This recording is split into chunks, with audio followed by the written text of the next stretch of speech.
Primeiro vídeo que eu gravei sobre narcisista patológico bombou, viu? E aqui tem várias outras perguntas que não foram respondidas naquele. O narcisista, ele só existe numa relação romântica ou ele está presente em outras relações interpessoais também? Quem tem mais esse transtorno de personalidade? Homens, mulheres? Com relação à orientação sexual, por exemplo, gays são mais propensos ao narcisismo? Você fica preocupado quando vê um vídeo sobre narcisistas achando que pode ser um deles? E eu vou aproveitar esse segundo vídeo também para explicar com mais detalhes o que eu passei na minha relação com uma pessoa que tem esse transtorno. Sejam todos muito bem-vindos ao canal Deu Gatilho.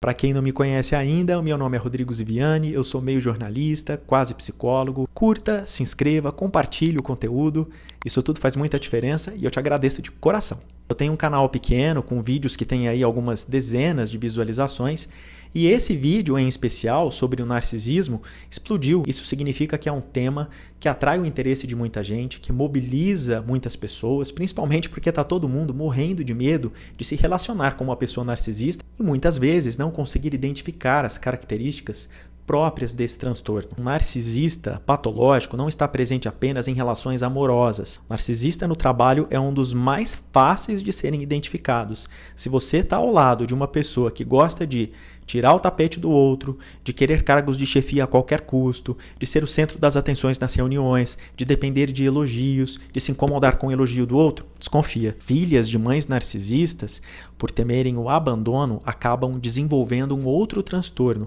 o borderline. O border, além de temer ser abandonado, tem também muita dificuldade em lidar com as próprias emoções, com as emoções do outro, é intempestivo, impulsivo e acaba se envolvendo em relações em que o abandono se torna um ciclo, um loop.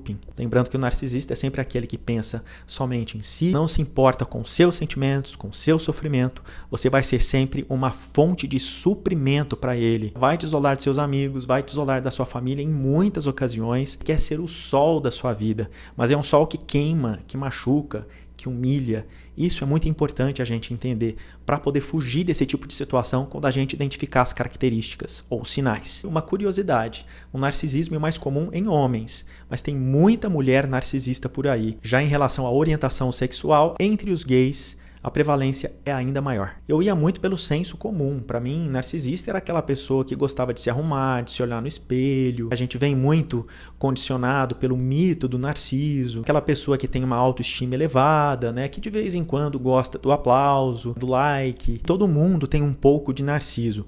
Mas o narcisista patológico é realmente algo muito preocupante, que pode colocar a nossa saúde mental em risco. Isso quando não acaba mesmo de vez com ela. Com o tempo, os sinais começaram a aparecer. Então, nas brigas, por exemplo, a culpa de tudo que dava errado na relação era minha. A ponto de eu duvidar de mim mesmo. Tipo, será que eu sou essa pessoa toda errada mesmo? Que está fazendo tudo errado? Na relação não são duas pessoas que concorrem para o resultado. O que me deixou muito intrigado foi durante uma viagem. Eu fui para uma cidade com essa pessoa e nessa cidade tinham alguns amigos que eu queria muito encontrar. E houve uma resistência muito forte. Na cabeça dessa pessoa eu tinha que estar só com ela. Os amigos só iriam atrapalhar. E aí começou meio que essa campanha para o isolamento, sabe? É uma estratégia para te enfraquecer. Para as pessoas ao redor, o narcisista é uma pessoa muitas vezes agradável, carismática. Esse lado sombrio aparece durante a relação mesmo, em quatro paredes.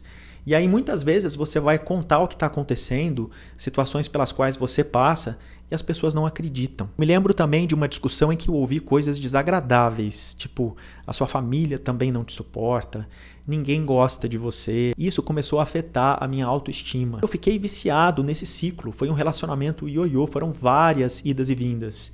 Eu sentia a falta, inclusive, do vazio, das críticas. É algo que te fisga. Você começa a se sentir tão enfraquecido que você não vê saída a não ser ficar ao lado dessa pessoa. Mas tem saída. E eu vou dar um conselho aqui de um quase psicólogo. Não insista em relações problemáticas. Sejam essas relações com narcisistas ou não.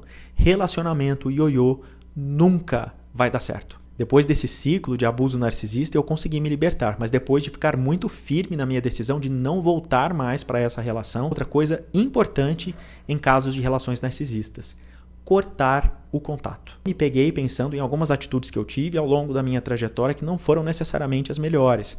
Por exemplo, achar que o meu trabalho tinha sido melhor que o trabalho de outra pessoa. A gente se pega nesses movimentos infantis, regredidos, de tentar se valorizar às custas do outro. Isso por si só não necessariamente vai significar que você é uma pessoa com transtorno de personalidade narcisista, mas é bom que a gente persiga a nossa melhora como pessoa para que esse tipo de atitude não se repita. Gostar de si, se produzir, se olhar no espelho, querer buscar uma imagem melhor também não é indício de uma personalidade narcisista patológica. A pessoa narcisista é extremamente insegura e, ao contrário do que muita gente pensava, tem baixa autoestima. Se gosta tão pouco a ponto de fazer o que faz para tentar se convencer realmente de que ele é uma pessoa importante e digna de valor. Se você está com um narcisista do lado, seja no trabalho ou como parceiro ou parceira amorosa, te desejo força e muita terapia. E a vida fica muito melhor depois. Com as cicatrizes, é verdade, mas a gente sempre sai mais forte e mais esperto. Muito obrigado por me acompanhar em mais esse vídeo aqui do canal e até o próximo. Tchau!